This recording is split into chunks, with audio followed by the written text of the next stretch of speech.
예, 김대기 선생입니다. 자, 2023학년도 수능특강 개념학 6번째 나와 있는 의유당의 조친문 설명하도록 하겠습니다. 여성이 쓴 여류수필입니다. 교과서에 여류수필이 그렇게 많이 나와 있지는 않습니다만 이거를 공부한 이후에 여러분이 한번 좀 거들떠 봐야 될 글이 어떤 게 있냐면 규중치루 쟁론기라고 하는 글은 한두 번 보신 적이 있죠. 자, 두 번째는 의유당이 쓴 감북 유람일기라고 하는 글도 있어요.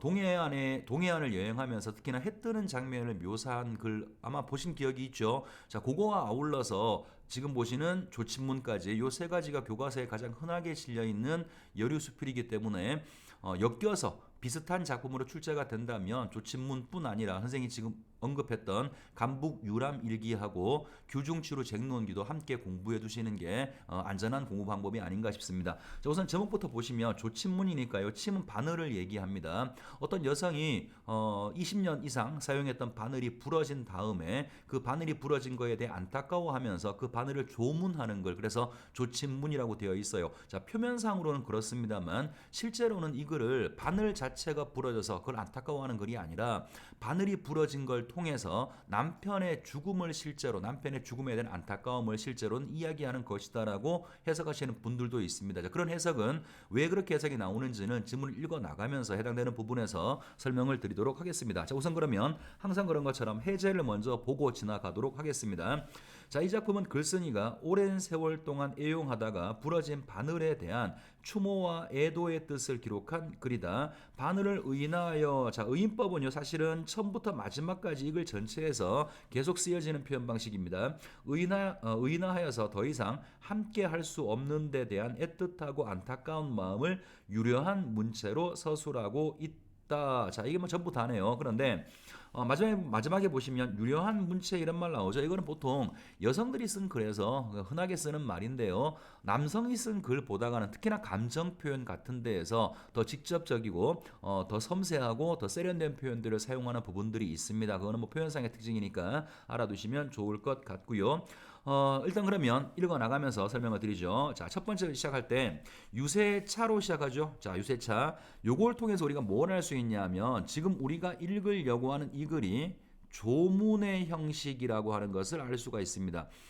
제사를 지낼 때요, 보통 우치 현대에서는 간략하게 많이 지나니까 뭐 상이나 차려놓고 절이나 하지 실제로 제문을 읽는 경우는 많지가 않습니다만 원래 제사라고 하는 게 제문으로 시작을 하거든요. 그래서 그 제문의 첫 부분이 항상 유세차라고 시작을 합니다. 뜻은 이런 거예요. 이번 해에 차례는 혹은 이번 해의 제사는 이렇게 시작하는 거거든요. 그러니까 이것도 해석을 해보면 이번 해의 제사는 모년 모일에 미망인 모 씨는 두어자 글로서 침자에게 바늘에게 고하노니 인간 부녀의 손 가운데 뭐 이런 식으로 이제 제문이 시작된다라고 하는 것을 유세차라고 하는 걸 통해서 확인해 볼 수가 있죠. 자, 그럼 다시 읽어 나가면서 필요한 부분들 설명을 하겠습니다. 자, 유세차 모년 모일에 미망인 모 씨, 자, 이게 이 글의 화자 작가가 되겠죠. 그리고 자신을 미망인이라고 불렀으니까 남편이 죽은 가부입니다. 미망인. 자, 미망인 모 씨는 두어자 글로서 침자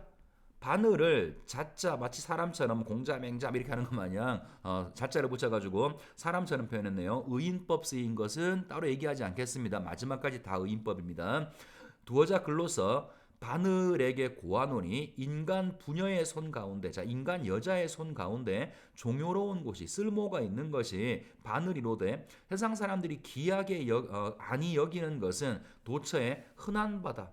자, 바늘은 여성한테 가장 쓸모가 있는 물건인데 사람들이 귀하게 여기지 않아. 뭐 때문에? 흔하기 때문에 그렇다라는 겁니다. 그런데 이 바늘은 한낱 작은 물건이나 이렇듯이 슬퍼하는 것은 자, 흔한 물건이기 때문에 사람들이 그냥 뭐 아무 생각 없이 쓰는 건데 내가 굳이 제문까지 지어서 이 바늘, 지금 부러진 바늘을 얘기하는 거겠죠. 이 바늘을 한낱 작은 물건에 불과하지만 이렇게 내가 슬퍼하는 것은 나의 정예가 남과 다름이다. 오 통제라 자 슬프다 이런 말이에요. 그러니까 자신의 감정을 직접적으로 노출하고 있고요. 영탄적 표현이라고 말할 수 있겠죠. 감정을 절제하지 않습니다. 감정을 그대로 드러내고 있어요. 자, 슬프구나. 아깝고 불쌍하다. 너를 얻어서 손 가운데 지닌 것이 지금까지 이런 말이고요. 지금까지 27년이야. 그러니까 지금 첫 번째 부분은 뭘 말하고 있는 거냐면 여자한테 쓸모 있는 게 바늘이지만 너무 흔한 것이기 때문에 사람들은 그 바늘을 귀하게 여기지 않아. 근데 내가 지금 네가 부러졌는데 굳이 이렇게 제문까지 짓는 이유는 너랑 나랑 인연이 특별하기 때문에 그렇다라는 거예요. 그지? 특별하다고 하는 첫 번째 이유로 뭘 들었냐면 지금까지 너랑 같이 27년 동안 함께 해왔다. 오랜 세월 동안 함께 해왔음을 밝히고 있는 거죠. 다시 봅시다. 우금 27년이 인정이 그렇지 아니하겠느냐. 너랑 나랑 어떻게 특별한 인연이 들지 않았겠느냐. 슬프다. 눈물을 잠깐 거두고 심신을 겨우 진정하여 너의 행장은 살아있을 때 어떤 행적 같은 거예요. 너의 행적과 나의 해포를 총총히 적여 연결하노라. 자, 너의 행장과 나의 해포를 적어서 너랑 영원히 이별하노라. 요거는 재물을 지금 지은 목적을 말하고 있죠. 자, 내가 왜 이런 글을 짓느냐. 너의 행적을 밝히고 그 다음 너를 잃은 내 슬픔을 밝혀서 너랑 영원히 이별하려고 이런 글을 쓴다라고 목적을 이야기하고 있습니다. 자, 그 다음 달라고 그러가죠.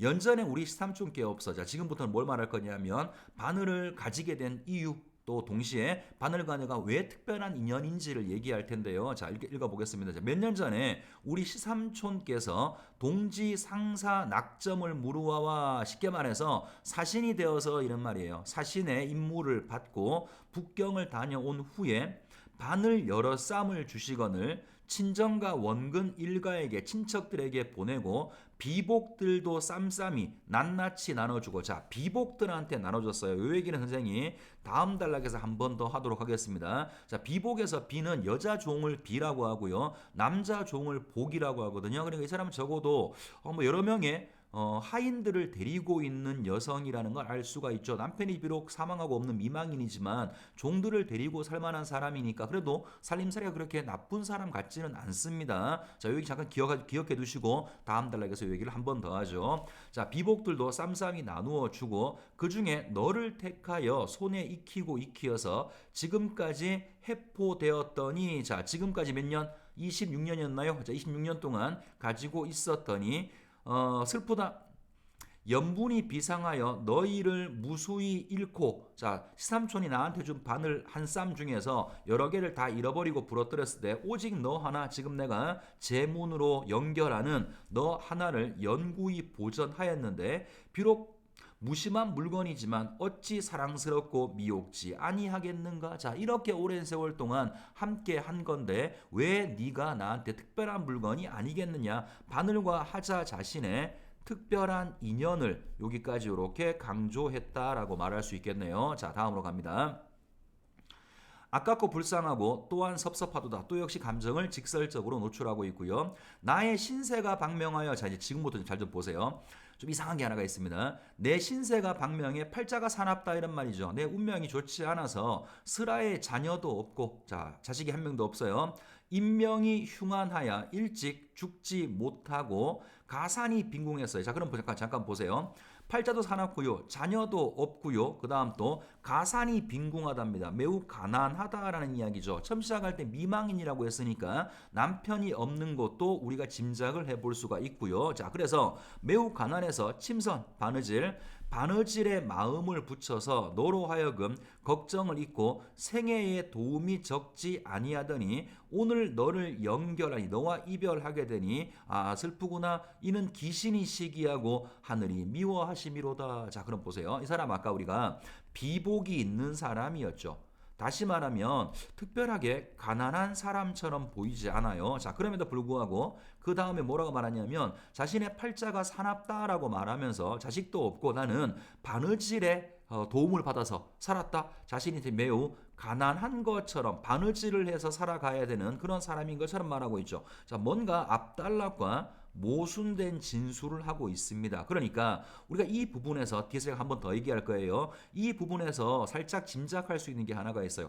이 사람이 바늘을 지금 뭔가 연결하는 것처럼 보이지만 실제 의미는 그게 아닐지도 모르겠다라는 생각이 들죠. 실제로는 아까 서두에 말씀드린 것처럼 바늘 얘기하고 있는 게 아니라 남편의 죽음을 슬퍼하는 거거든요. 그래서 어쨌든 간에 그 얘기는 나중에 한 번 더 하겠습니다만 전단락과 요단락은 화자의 상황을 제시하는 부분에서 모순된 진술이 있다라고 하는 것을 살짝 짐작해 볼 수가 있습니다. 자, 그 다음에 마지막 부분에 보시면 우리가 이별하게 된 것, 이것은 귀신이 시기하고 하늘이 미워했기 때문에 그렇다. 이거 뒤에 문제 나오니까 선생님이 지금 살짝 미리 말씀을 드리는 건데요. 자, 귀신하고 하늘을 원망하는 거죠. 너와 이렇게 특별한 인연이 있었는데 이렇게 이별하게 된 것은 나한테 이렇게 큰 도움을 줬었고 팔자가 사나운 내가 이렇게 도움을 받았는데 그런 너랑 특별한 인연이 있는 너랑 이별하게 된 것은 하늘과 귀신 탓이다. 원망을 하고 있는 겁니다. 자, 다음 단락으로 가겠습니다. 아깝다 바늘이여, 불쌍하다 바늘이여, 또 감정을 직설적으로 노출하고 있고요. 자, 너는 미묘한 품질과 특별한 재질을 가졌으니 물건 중에 명물이고 새 가운데 쟁쟁이라 가장 좋은 거다. 민첩하고 날래기는 백대의 협객 같고 비유하고 있죠. 칼쓰는 협객과 같이 날쌔고 곧기는 만고의 충신과 같다. 자, 이제 지금부터는 무엇을 말할 거냐면 바늘이 가지고 있는 품성, 바늘의 좋은 점을 쫙 나열을 할 겁니다. 그래서 처음 시작하면서 바늘의 어떤 덕성들을 좀 얘기하기 전에 바늘을 협객하고 충절에 비유를 했죠. 자, 그다음 갑니다. 추호 같은 부리는, 자, 바늘의 뾰족한 그 끝부분을 말하는 것 같아요. 바늘의 추호 같은 부리는 말하는 것 같고 뚜렷한 기는 소리를 듣는 듯한지라. 물론 비유법도 쓰고 있고요. 동시에 바늘의 모양을 말하고 있는 거죠. 바늘의 모양을 이것저것에 비유해서 말하고 있습니다. 자, 그다음 또 볼까요? 능나 비단의 옷감들이겠죠. 옷감에 남봉과 공작을 수놓을 제, 옷감에 뭔가를 수를 놓을 제, 그 민첩하고 신기함은 귀신이 돕는 듯하니 어찌 인력이, 어떻게 사람의 힘이 미칠 바이겠는가. 그러니까 옷감에다가 수를 놓을 때 너의 민첩함 때문에 수가 잘 놓아지는 거지, 사람의 힘 때문에 잘 놓아지는 게 아니다. 바늘의 어떤 능력, 바늘의 어떤 좋은 점, 덕성 같은 것들을 예찬하고 있는 거죠. 자, 그 다음 갑니다. 오 통제라, 아 슬프다. 자식이 귀하나 손에서 놓일 때도 있고 비복이 종들이 순하지만 명을 거스릴 때도 있는데 너의 미묘한 재질이 나의 전후의 순응함을 생각하면, 자, 나의 마음에 딱 들게 행동한다는 거죠. 나의 전후에 순응하게 하는 걸 생각하면 자식에게 지나고, 자, 자식보다 낫고 비교법을 쓰고 있습니다. 자식보다 낫고 비복보다, 종들보다 낫다. 비교의 방식을 통해서 바늘이 가지고 있는 재질을 다시 예찬하고 있습니다. 다시 보시죠. 자식보다 낫고 비복보다 낫다. 천원으로 집을 하고 오색으로 파란을 놓아 곁고름에 채었으니 부모의 놀이개라. 그러니까 천원이 아마 무슨 주머니 같아요. 자, 주머니로 집을 만들고 오색으로 파란을 놓아서 곁고름에, 나의 옷 고름에 채워 두었으니 부녀의 놀이개처럼 항상 함께하던 물건이었다. 항상 나와 함께하던 놈. 그래서 요 단락은 아까 단락과 마찬가지로 계속해서 바늘이 가지고 있는 좋은 품성, 재질에 대해서 말해주고 있는데 조금 눈여겨보실 것은 비교의 방식을 사용해서 자식보다 낫고 종보다 낫다라고 그랬죠. 자, 그 다음 갑니다.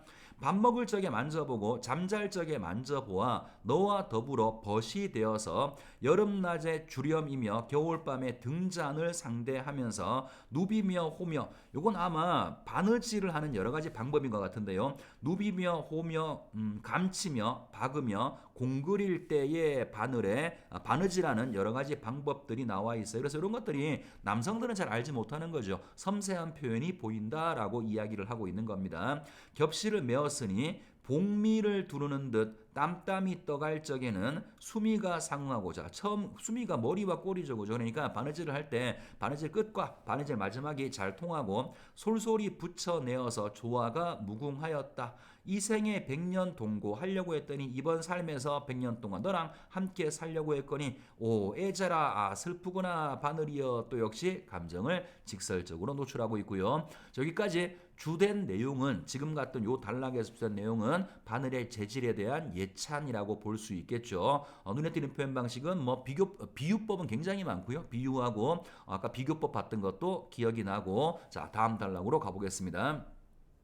자, 금년 10월 초일 술시에 이런 걸 보면 그 시간 같은 것들이 명확하게 나와 있죠, 그죠? 이야기 뭔가 조금 이렇게 구체적 시간이 나오게 되면 신뢰감을 주는 그런 효과가 있습니다. 금년 10월 초일 술시에 희미한 등잔 아래에서 관대 깃을 달다가 무심 중간에 아무 생각 없이 지끈 부러지는, 자, 아무 생각 없이 바느질을 하다가 갑자기 내가 그 아끼던 바느질이 부러졌어요. 자, 지금부터는 이제 바늘이 부러질 때 그 상황을 이야기합니다. 깜짝 놀랐다. 아야아야 바늘이여 두 동강이 났구나. 정신이 아득하고 혼백이 산란하여 마음을 빠내는 듯 두 골이 깨쳐내는 듯 이윽도록 기색 혼절하였다가, 자, 설마 바늘 아무리 아끼는 바늘이라고 해도 바늘이 부러졌다고 해서 설마 기절까지 하진 않겠죠. 그러니까 또 굳이 표현 방식을 하나 더 얘기하자면 과장법도 이글 속에 여러 군데 사용이 됩니다. 자, 혼절하였다가 겨우 정신을 차려서 만져보고 이어본들 소용이 없고 쓸데가 없구나.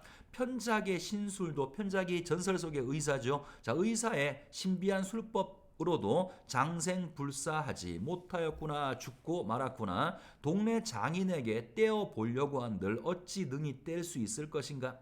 한 팔을 베어낸 것 같고 한 다리를 베어낸 것 같다. 아깝다 바늘이여 옷섬을 만져보니 꽂혔던 자리가 없네. 아 슬프구나. 내가 삼가지 못한 탓이로다. 자, 이별의 원인을 자신한테 자책하고 있는 거죠. 내가 신경 쓰지 못해서 아까운 바늘을 분질러 먹었다라고 말하고 있네요. 자, 다음 갑니다. 무죄한 너를, 아무 죄도 없는 너를 마치니 백인이 유아이사라. 저것도 밑에 설명이 돼 있을 거예요. 백인이 유아이사가 모든 사람이 나 때문에 죽었다 이런 말인데 실제로 죽였단 말이 아니라 어떤 일을 자책할 때 쓰는 표현이라고 볼 수 있고요. 누구를 원망할 것이며 누구를 한탄할 것이며 누구를 원망할까. 한자성으로는 이거 수원수구라고 하죠. 많이 나오는 거고요. 마찬가지로 이것도 밑에는 그 뜻 그대로예요. 누구를 원망하고 누구를 한탄하고 누구를 원망하겠는가. 자신 스스로의 책임을 자책할 때 흔하게 쓰는 표현입니다. 알아두시면 좋겠어요. 자, 누구를 한탄하며 누구를 원망하겠는가. 능란한 성품과 공교한 재질은 나의 힘으로 어찌 다시 발할 수 있겠는가. 절묘한 의형은 모습은 눈 속에 삼삼하고 특별한 재능은 심해가 삭막하다. 네가 비록 물건이나 무심치 아니하면 후세에 다시 만나 백년 동거지정. 자, 잠깐만요. 잠깐만. 선생님이 아까 이런 말 했었죠. 이게 지금 바늘이 부러진 상황에 대해서 슬픔을 표면적으로 이야기하고 있다고 했는데, 그렇게 보기엔 너무 좀 모순되는 진술도 있고 또 너무 오버하는 경향이 없지 않아 있어요. 그래서 아까 얘기했던 것처럼 이 바늘이 부러진 상황은 뭐에다가 지금 비유할 수 있냐면 남편의 죽음을 아마 이렇게 비유한 게 아닌가 싶은 생각이 들어요. 남편의 죽음, 물론 내 생각이 아니고요. 여러 사람의 해석입니다. 남편의 죽음에 대한 슬픔을 남편이 죽어서 슬프다라고 말하지 않고 내가 아끼던 오랫동안 함께했던 바늘이 죽어서 슬프다라고 표면적으로는 이렇게 말하고 있지만 실제로 이면적으로는 남편의 죽음에 대한 슬픔을 이야기하고 있다고 말할 수 있는데, 이렇게 판단하는 근거 중에 하나가 지금부터 읽을 여기 마지막 부분에서 우리가 확인해 볼 수 있는 게 하나가 있어요. 자, 내 비록부터 다시 한번 제가 읽어보겠습니다. 네가 비록 물건이지만 무심치 아니하면 후세에 다시 만나 평생 동거지정. 자, 평생 함께하는 정이죠. 동거지정을 다시 이어 백년고락, 마찬가지죠. 100년 동안 즐거움과 어려움을 함께하는 것. 일시생사, 함께 태어나서 함께 죽는 겁니다. 일시생사를 한 가지로 하기를 바라노라. 오, 통제라. 그러니까 마지막 부분은 너랑 다시 한번 태어나서 너랑 같이 이런 인연을 다시 맺으면 좋겠어. 재회의 소망을 말하면서 이야기를 마무리 지은 거죠. 그런데 여기 지금 쓰여진 한자 성어들, 동거지정부터 시작해서 백년고락, 일시생사, 이건 전부 다 어떤 사이에서 쓰는 거냐면 부부간에서 쓰는 말이에요. 부부간일 때 주로 쓰는 한자 성어들이거든요. 그런데 바늘과 자신의 어떤 관계를 부부간에서 쓰는 이런 단어들을 통해서 슬픔을 표현하고 재회의 어떤 소망을 얘기하고 있으니까 이게 바늘을 말하고 있지만 실제로는 죽은 남편에 대한 이야기가 아닐까라고 우리가 해석할 수 있는 하나의 근거가 될 수 있는 겁니다. 자, 문제를 가기 전에 살짝만 한번 정리해보죠. 여러분 뭐 보셔야 되냐면 어쨌든 고전이니까 중간중간 좀 해석이 좀 막히는 부분들이 있을 거예요. 그래서 여러 번 보시면서 자연스럽게 해석될 수 있는 게 일단 첫 번째입니다.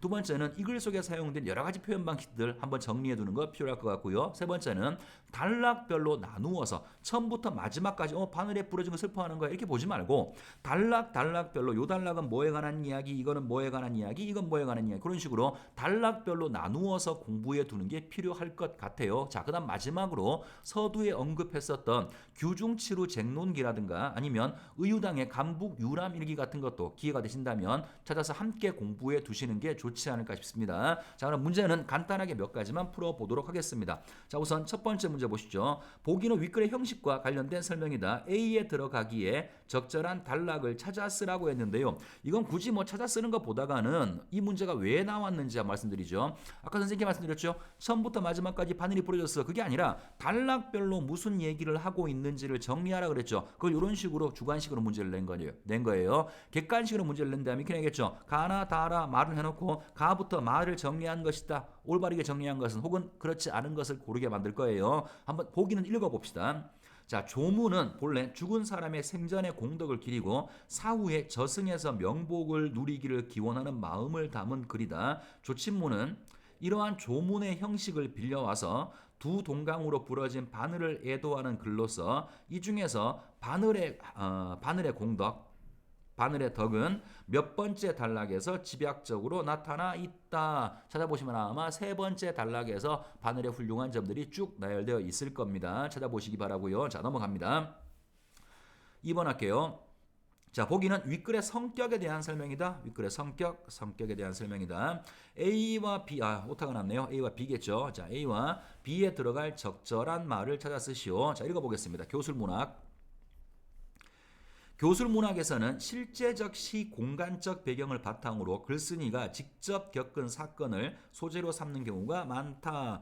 제가 조금 부연 설명할 게 하나가 있네요. 자, 교술문학이라고 얘기했는데요. 이게 문학의 갈래 장르 가운데 하나라고 보시면 되는데 쉽게 말씀드릴 수 있습니다. 자, 문학이 시가 있고 소설이 있고 극이 있고 교술 보통 이렇게 사분법으로 나누게 되는데 시와 서사문학, 소설과 극문학은 기본적으로 허구의 바탕을 두는 거죠. 그런데 교술문학이라고 하는 것은 허구가 아니라 사실의 바탕을 둡니다. 실제 사실의 바탕을 두고 쓰는데요. 사실만 가지고 기록하면 이건 문학이 될 수가 없죠. 사실에다가 사실의 바탕을 두되 화자의 정서를 표현하고 있는 글, 이런 글들을 우리가 보통 교술문학이라고 불러요. 어떤 예들이 있냐면 지금 보시는 수필, 자신이 실제로 경험한 사건을 바탕으로 감정을 적는 거죠. 또 뭐 있을까요? 일기 같은 것도 여기에 포함될 수 있어요. 기행문도 여기에 포함될 수 있고요. 편지 같은 것도 여기에 포함될 수 있습니다. 고전의 한 장에서 말씀드리자 그러면 여러분이 배웠던 경기체가 같은 것들, 한인별곡 그런 것들도 교술문학 속에 포함된다라고 볼 수 있죠. 자, 다시 읽어볼게요. 교술문학에서는 실제적인 시 공간적 배경을 바탕으로 글쓴이가 직접 겪은 사건을, 그러니까 사실을 바탕으로 한다는 말이죠. 직접 겪은 사건을 소재로 삼는 경우가 많다. 조친문에서는 글쓴이가 아껴왔던 바늘이 부러지는 사건이 창작의 직접적인 계기가 된다. 다만 이 사건이 일어난 시간은 언제이고 언제로 명시되어 있는데 반해서 뭐뭇이라는 표현을 통해 공간이 규방이 여자가 있는 방이라는 뜻이죠. 규방 혹은 안방이라는 점이 암시적으로 제시되어 있다. 이런 말이네. 시간은 직접적으로 드러나 있고 공간은 직접 나오지 않고 암시되어 있다라는 거죠. 시간은 뭐 금년 4월 아까 본 적이 있고요. 글 속에서 등잔 아래에서 너를 잃어버렸다라는 말이 있을 거예요. 그러니까 아마 여자가 있는 방일 것이다라고 추측할 수 있겠죠. 뭐 이 문제 자체는 별로 중요해 보이지 않고요. 교술문학이라고 하는 게 어떤 건지는 요 보기를 통해서 알아두시면 의미가 있을 것 같아요. 자, 그 다음에 3번 문제로 가죠. 문맥을 고려해서 기역, 미음에 대한 이해다 적절치 않은 걸 골라봐라. 자, 일단 1번. 바늘과 함께한 세월의 지속성을 강조하여 우금 20 몇 년이라 그랬죠. 기억이 잘 안 나네요. 지금까지 20 몇 년 함께 있었다 그렇게 말했어요. 자, 그다음 그 바늘에 대한 애도가 필요하다는 글쓴이의 인식, 너와 나의 특별한 인연이 있으니까 너한테 애도가 필요해. 내 슬픈 마음을 전할 필요가 있어. 1번은 문제가 없습니다. 자, 2번은 바늘과 맺은 인연의 각별함을 부각하여 글쓴이가 한낱 물건에 불과한 바늘에 대해서 안타까운 마음을 지니는 이유. 자, 특별한 인연을 말하고 있죠. 바늘 몇 쌈을 나눠주고 한 쌈을 가지고 있다가 다 잃어버리고 너 하나만 남겨서 지금까지 와서 특별한 인연을 말한 거 맞습니다. 자, 세 번째 티귿. 초월적 존재의 힘에 대한 긍정을 통해서 바늘과 영원한 이별을 보편적 섭리에 따른 일. 자, 좀 말이 어려운데요. 보편적 섭리가 뭐예요? 모든 사람이 다 그렇다 이런 말이죠. 자, 그럼 생각해 봅시다. 끊어서 보자고요. 그 부분에서 귀신과 하늘이 나를 시기하고 원망해서 그래 이렇게 말했죠. 그죠? 이거를 귀신과 하늘이 너와 나를 시기하고 원망해서 우리가 이별하게 되어서 이 부분이 아마 디귿 부분일 거예요. 자, 다시 거기서 초월적 존재, 얘는 귀신과 하늘이니까 그렇다고 칩시다. 초월적 존재의 힘에 대한 긍정. 자, 이게 긍정이 좋다라는 뜻으로 쓰인 건지 있다라는 뜻은 잘 모르겠습니다만 그런 존재가 있다라고 이해한다면 이까지는 그렇다고 칩시다. 하늘과 귀신이 우리를 시기했다고 했으니까 뭐 귀신이 있고 하늘이 있을 수 있겠죠. 문제 없는데 바늘과 영원한 이별을 보편적 섭리, 그러니까 이런 걸 통해서 귀신이 원망하고 귀신이 시기하고 하늘이 뭐뭐 하는 거, 이거는 인간이라면 누구나 다 겪는 일이야. 이런 진술이 있다면 보편적 섭리에 따른 일로 수긍했다고 볼 수 있겠습니다만 그렇게 말한 게 아니라 단순하게 이걸 통해서 너와 내가 이별하게 되었네, 너와 나만의 문제로 얘기하고 있는 거죠. 고로 보편적인 섭리라고 하는 것은 옳지 않다고 볼 수 있겠죠. 답은 3번이 정답이 될 수 있을 것 같고요. 자, 4번도 보시면 바늘의 형상을 생명체에 빗대어 표현하여 글쓴이가 평소에 바늘을 자신과 교감을 나누는 인격체로 인식하고 있어. 처음부터 마지막까지 의인법 쓴다라고 말씀을 드렸을 거예요. 자, 5번은 자식 및 비복과 비교를 바탕으로, 아까 자식에 진하고 자식보다 낫고 비복보다 낫다 그랬죠. 비교를 바탕으로 글쓴이의 침선을 성공적으로 하게 된 공을 바늘에게 돌리고 있어. 바늘의 어떤 그 훌륭한 재질을 얘기했을 때 그때 나왔던 부분인 것 같아요. 자, 이렇게 해서 일단 조친문 간단하게 정리했고요. 복습 잘해서 머릿속에 잘 넣어두시면 좋겠습니다. 자, 수고 많았습니다.